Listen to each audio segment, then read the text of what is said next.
All right, we're going to take a look at cardiac action potential. That is the big first step in understanding electrophysiology and really how the heart works on a cellular level, not just knowing that it contracts and pumps blood. So to start with, we're going to backtrack for just a minute. We're going to do a little bit of review from some things that we talked about last semester. And the first thing is going to be concentration gradient. Concentration gradient basically assesses the difference between the charge at the inside of the cell and the charge from the outside of the cell and how those relate to each other. And there are several different factors that contribute to what the membrane potential is. One of those is going to be the charge of the ions that are inside or out, if it's positively charged, if it's negatively charged. And the other is going to be how many of those ions there are inside of the cell versus outside of the cell. So the two main ions that we're going to worry about right now are sodium and potassium. If you remember, the primary intracellular ion is potassium, and the primary extracellular ion is sodium. That doesn't mean that only potassium is inside the cell or that only sodium is outside the cell. It just simply means that that's the primary ion in or out. You'll see I've got a few sodium mixed in over here on the inside of the cell, and I've got a few potassium mixed in over here on the outside of the cell. And don't get me wrong, it's not just sodium and potassium. There are other ions. There's magnesium, there's calcium. There are others that are also prevalent, but these are the big players that we're going to worry about for the moment at least. So in order to maintain a constant membrane potential, meaning while the cell is at rest, we have to have a kind of a norm, because there has to be a place to start. And where that norm is makes a big difference in how the cell will depolarize, will eventually cause the heart to contract. And this resting membrane potential it's called the resting membrane potential, but it's called phase 4. We'll look at that here in just a minute. But let's backtrack for just a second, because it's important to know that during this resting time, something still has to happen. The heart cells aren't just sitting there hanging out on the beach somewhere. It requires the use of energy to maintain a constant. And that constant for cardiac myocytes, and we are specifically referring to non-nodal cardiac myocytes, meaning these are not cells that are initiating the impulse. These are cells that are receiving the impulse and then transmitting them to the cell next to it. We'll talk about the difference in nodal versus non-nodal in just a few minutes. So we're talking about the non-nodal cells.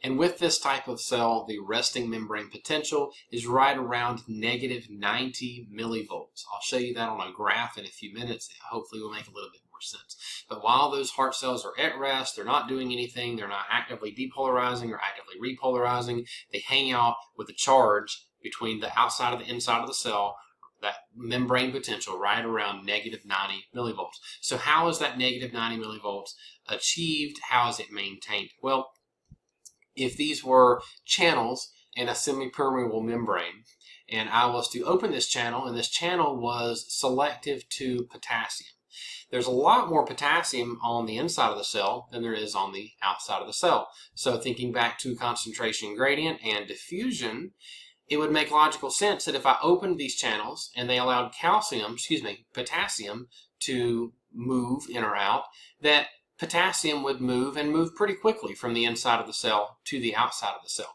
Likewise, there's a lot more sodium outside of the cell than there is on the inside of the cell. So if these channels were receptive to sodium, then sodium would go through those channels from the outside to the inside. Now, that's easy, and that doesn't require the use of energy. So how do we, during that resting period, maintain membrane potential? We have to use an active process, and this is called the sodium-potassium pump. And the sodium-potassium pump sits on the wall and that's of the cell between the inside and the outside, and it does something kind of neat. It actually moves ions against their concentration gradient. So that means that it's going to move sodium. Sodium normally, if I open this channel, would move from the outside of the cell to the inside of the cell, right? With the sodium-potassium pump, it's going to use adenosine triphosphate to move sodium from the inside to the outside. Let's see if it will let me type up here. It's not perfect because it's in the header, but sodium is moving from the inside to the outside. Likewise, it's going to move potassium from the outside of the cell to the inside of the cell.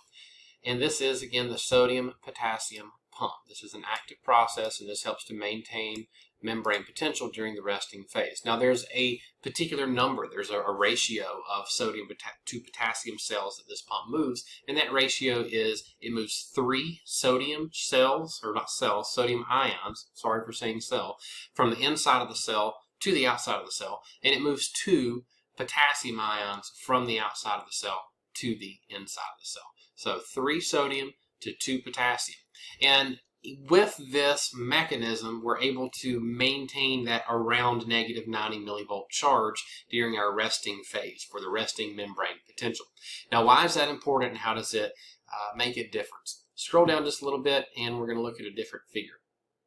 The actual why that makes much of a difference we're not going to look at until next semester, but for right now, just know that it does.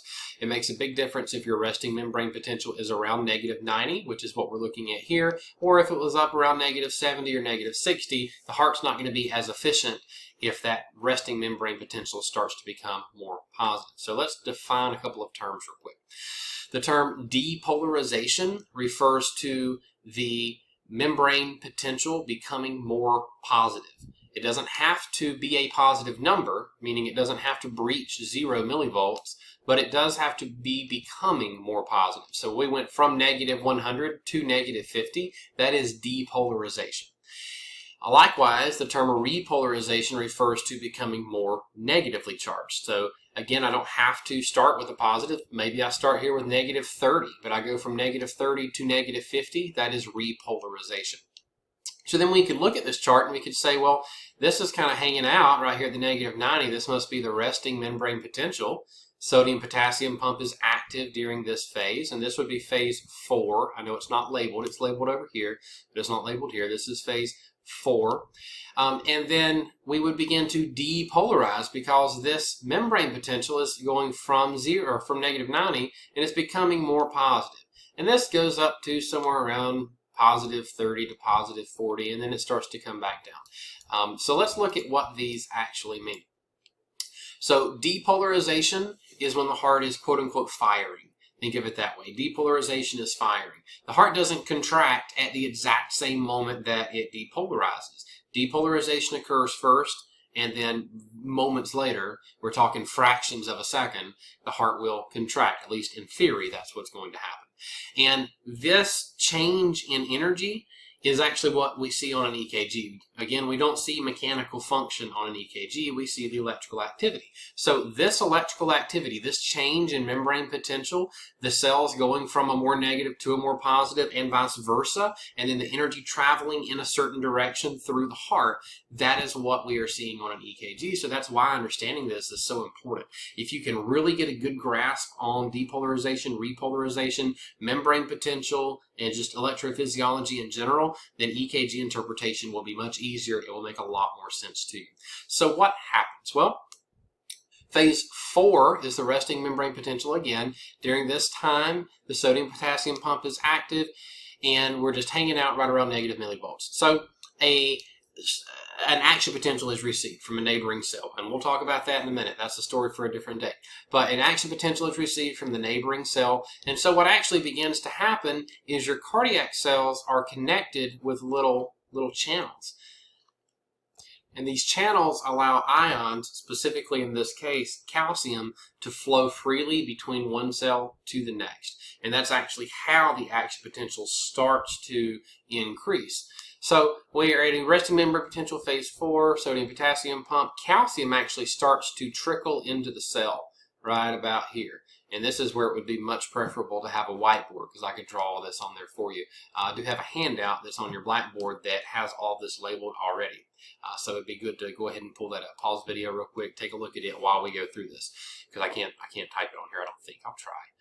But sodium-potassium pump phase 4, it won't let me do it because it's a picture. Anyway, so calcium starts to trickle into the cell, which starts to drive the cell membrane potential more positive, so that's beginning depolarization. And somewhere around right here, a voltage-gated channel opens. That means that the voltage, this millivolts, right, the amplitude has changed enough that channels on the cell wall are stimulated to open. So they are gated by the voltage. When a certain voltage is reached, the channel is open. It's like pushing a switch to make the channels open. And these are called sodium channels. And these are fast sodium channels. So membrane potential, resting membrane potential, calcium starts to trickle in. We reach a voltage-gated area here, and that stimulates sodium channels to open. This is a voltage-gated sodium channel. When the sodium channels open, we know that the primary extracellular ion is sodium. So that means that sodium is going to rush which way? In or out? It's going to rush into the cell. So sodium rushes into the cell very, very, very quickly. Is sodium a positive or negatively charged ion?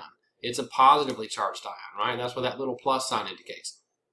So I am taking a positively charged ion, and a lot of it, and pushing it into the cell really fast. Do you think that's going to make the inside of the cell become more positive or more negative?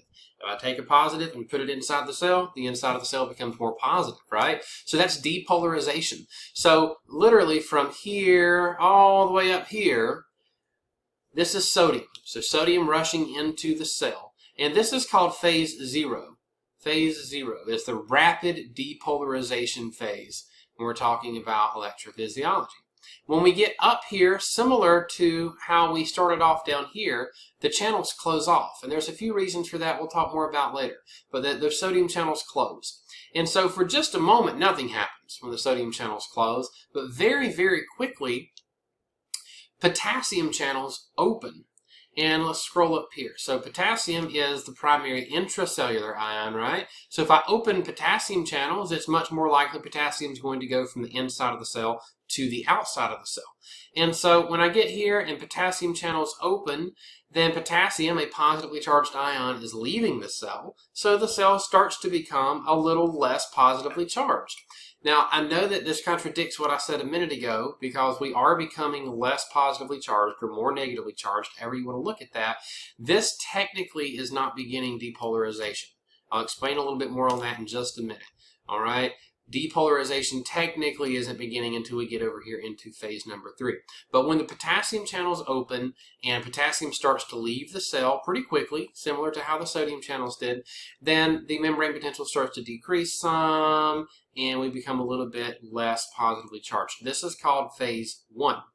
Now, as quickly as that happened, so calcium channels open. Sorry, I got distracted there for a minute.